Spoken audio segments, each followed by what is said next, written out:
Hi students, welcome to Valmiki maths academy. ఈరోజు ఈ వీడియోలోని ఈ 1 మంత్ నుంచి Narayana JEE mains grand test పేపర్లో వచ్చిన క్వశ్చన్లు టాపిక్ వైజ్గా ఒక్కొక్క క్వశ్చన్ మీకు చెప్పడానికి ప్రయత్నం చేస్తాను. మ్యాక్సిమం అన్ని క్వశ్చన్లు చేస్తాను, కొంచెంగా ఒక్కొక్కటి చేస్తాను. సో మనకి ఇక్కడ ఏంటంటే నారాయణ ఈ పేపర్లో అంటే డెఫినెట్ ఇంటిగ్రేషన్ నుంచి ఒక పేపర్లో ఈ క్వశ్చన్ ఉంది. అన్ని క్వశ్చన్లు చేస్తాను, 1 by 1 అప్లోడ్ చేస్తాను. అయితే ఒకసారి చూడండి, మనకి the value of definite integration వాడు ఇచ్చాడు. మనకి డెఫినైట్ ఇంటిగ్రేషన్ ఇచ్చినప్పుడు మనకి ఇక్కడ చూడండి ఒకసారి I is equal to integral minus pi ఉంది, నెక్స్ట్ ఎంత ఉంది పై ఉంది, next 2x into 1 plus sine x by 1 plus cos square x into dx. దీన్ని ఈక్వేషన్ 1 అనుకుందాం. దీన్ని ఈక్వేషన్ 1 అనుకుంటే మనకి ఆల్రెడీ ఫార్ములా ఉంది, integral 0 to a f of x into dx అంటే integral 0 to a f of a minus x into dx. ఈ formula వాడచ్చు. So ప్రతి దానిలో నేను ఇదే ఫార్ములా వాడతాను. That is equal to I is equal to integral minus pi to pi. ఓకేనా? ఈ ఫార్ములా వాడినప్పుడు వచ్చే రిజల్ట్ నేను డైరెక్ట్గా రాస్తాను. చూడండి, మనకి ఇది ఐబీ కాదు కాబట్టి జేఈ మెయిన్స్ పర్పస్ కాబట్టి స్టెప్స్ మ్యాక్సిమం కట్ చేస్తూ ఉంటాను. ఇక్కడ ఏమవుతుందో చూడండి, మనకి ఈ టర్మ్ ఎంత అవుతుంది, మనకి ఎక్స్ ప్లేస్లో ఒకసారి చూడండి ఈ 2 రాసినప్పుడు ఏ మైనస్ ఎక్స్ రాశాను అనుకోండి, అంటే ఇక్కడ 2 ఉంది కాబట్టి 0 ప్లస్ ఏ ఎంత అవుతుంది ఏ మైనస్ ఎక్స్. ఒకవేళ మైనస్ π/2 ఉందనుకోండి, ఏం రాయొచ్చు, దీన్నే కావాలి అంటే ఇంకా ఏం రాసుకొని రావచ్చు.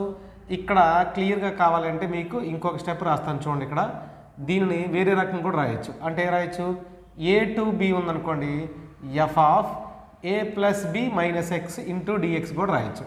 ఏ ప్లస్ బి అంటే ఇప్పుడు ఎంత అవుతుంది మనకి మైనస్ పై క్యాన్సిల్ అయిపోతుంది, మైనస్ ఎక్స్ అంటే ఇది ఎంత అవుతుంది minus 2x into 1 minus sine of minus x అంటే మైనస్ సైన్ ఎక్స్ అవుతుంది, minus sine x by 1 plus cos square x into dx అవుతుంది.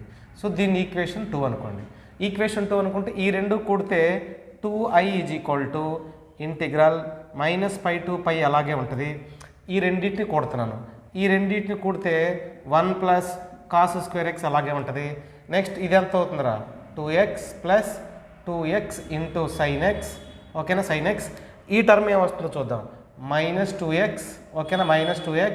Next minus into minus plus ఎంత అవుతుంది 2x into sine x, 2x into sine x into dx. Okay, ఇక్కడ చూద్దాం. That is equal to 2x, ఈ 2x cancel చేస్తాను. మనకు మిగిలింది ఏంటి 4x, అంతే కదా. 4 బయట రాస్తున్నాను. Integral minus pi to pi ఎంత ఉందమ్మా x sine x by 1 plus cos square x into dx, 1 plus cos square x into dx. ఇది మొత్తం ఎంత ఉందిరా మనకి 2i. ఓకేనా? ఇది మొత్తం 2i. సో ఇక్కడ నేను ఈ 2i అలాగే ఉంచుతున్నాను. దట్ ఈజ్ ఈక్వల్ టు ఇదిగో ఇక్కడ 4 రాస్తున్నాను. మళ్ళీ దీన్ని 1 అనుకుంటున్నాను నేను. ఓకేనా? దీన్ని మళ్ళీ 1 అనుకుంటున్నాను. మళ్ళీ అప్లై చేస్తాను. మళ్ళీ అప్లై చేస్తే ఈ 4 కాన్స్టెంట్ కాబట్టి ఇక్కడ 2i ఈజ్ ఈక్వల్ టు ఈ టర్మ్ అలాగే ఉంచుతున్నాను. లేదనుకోండి మనకి i కావాలి కాబట్టి దీంట్లో 2 టైమ్స్ క్యాన్సిల్ చేసేద్దాం. ఓకేనా? మీకు ఇబ్బంది లేకుండా 2 టైమ్స్ క్యాన్సిల్ చేస్తున్నాను. i ఈజ్ ఈక్వల్ టు మళ్ళీ 2 ఇంటూ ఇంటిగ్రల్ మైనస్ పై ఇది ఎంత అవుతుంది మనకి మైనస్ ఎక్స్ సైన్ ఎక్స్, అంతేనా. మైనస్ సైన్ ఎక్స్ అంటే మైనస్ అప్లై చేసినప్పుడు మనకు ఆటోమేటిక్గా ఈ టర్మ్ ఎంత అవుతుందో చూడరా పై మైనస్ ఎక్స్. అంటే దీనికి ఇలా కాకుండా ఏం చేస్తానంటే కావాలంటే i is equal to 2 into ఈ మైనస్ π/2 ప్లస్ π/2ని ఒకసారి చూడండి 2 ఇంటూ 0 to పైగా రాయొచ్చు కదా. 0 to పై ఎంత x sine x by 1 plus cos square x into dx, 1 plus cos square x into dx. దీన్నే 1 అనుకుందాం. ఓకేనా? దీన్నే 1 అనుకుందాం. ఇప్పుడు ఎంత అవుతుంది i is equal to 4 into integral 0 to పై ఎక్స్ సైన్ ఎక్స్. ఓకేనా? By 1 plus cos square x into dx. Same step 2 దీన్ని కూడా 1 అనుకుందాం మనం.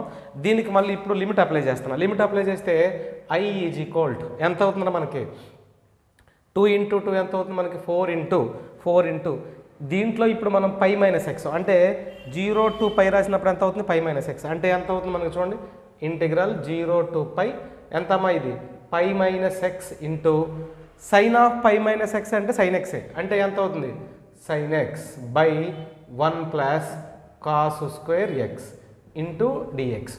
దీన్ని ఈక్వేషన్ 2 అనుకుంటాను. మళ్ళీ 1+2 చేద్దాం.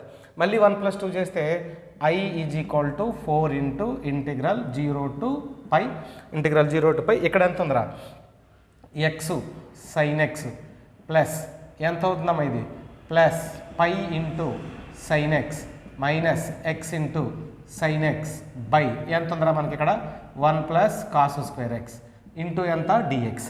అబ్జర్వ్ చేయండి, ఇది క్యాన్సిల్ అయిపోతుంది. మనకి మిగిలింది ఎంత I is equal to 4 into pi బయటకు వచ్చేది ఇంటిగ్రల్ 0 టు పై ఎంత మిగిలిందిరా sine x by 1 plus cos square x into dx. 1 plus cos square x into dx. దీనిలో నేను put cos x equal to t అని తీసుకుంటూ వస్తాను. Put cos x is equal to t అనుకుంటే minus sine x into dx is equal to dt అవుతుంది. Dx అంటే ఇక్కడ ఏం రాయొచ్చు మనం sine x into dx is equal to dt తీసుకోవచ్చు. కాస్ పై అంటే వాల్యూ -1, కాస్ 0 అంటే వాల్యూ 1. ఇది గుర్తుపెట్టుకోవాలి. సో లెక్కలోకి వచ్చేద్దాం. That is equal to I is equal to 4 pi into sine x dx బదులు మైనస్ డిటీ రాయొచ్చు 1/1 ప్లస్ అంటే ఎంత అవుతుంది మనకి tan ఇన్వర్స్ ఆఫ్ టీ అవుతుంది. tan ఇన్వర్స్ ఆఫ్ టీ అదేనా ఇంటిగ్రల్. ఎందుకంటే ఇక్కడ కాస్ ప్లేస్లో చూడండి టీ రాశాను అనుకోండి సైన్ ఎక్స్ డిఎక్స్ అంటే ఎంత అవుతుంది dt/1 + t². దీనికి లిమిట్ ఏం రాయాలి మనం 0 టు పై రాయాలి. కానీ మనకి నెగిటివ్ వస్తుంది కదా 0 టు పై అదేనా. That is equal to I into 4 pi into ఇక్కడ ఏం రాద్దాం మనం 0 టు పై అంటే ఈ 0 టు పై కాస్త ఏమవుతుందో చూడండి. కాస్ రాస్తే ఇక్కడ 1 వస్తుంది, ఇక్కడ -1 వస్తుంది. కానీ లిమిట్ అప్లై చేసేటప్పుడు మనకి నెగిటివ్ వస్తుంది కాబట్టి ఇది నెగిటివ్ కాబట్టి ప్లస్ అంటే రాద్దాం ఫస్ట్ పాజిటివ్ రాద్దాం. tan inverse of 1 minus tan inverse of -1 రాస్తాను. That is equal to 4 pi into tan inverse of 1 అంటే π/4 మైనస్ ఇంటూ -π అంటే ఎంత అవుతుంది మనకి π ప్లస్ π/4 అంటే ఎంత అవుతుంది ఇది కూడా మనకి π/4 వస్తుంది. అంతే కదా. ఈ 4 క్యాన్సిల్ చేస్తాను. That implies I is equal to π². ఇది ఆన్సర్. అంటే ఆప్షన్లో ఏ ఉండాలి I ఈజ్ ఈక్వల్ టు π² ఉండాలి. ఇది నారాయణ గ్రాండ్ టెస్ట్ పేపర్లో ఒక పేపర్లో ఉంది. ఇట్లా ఒక్కొక్క క్వశ్చన్ చాలా చేసుకుంటూ వస్తాను.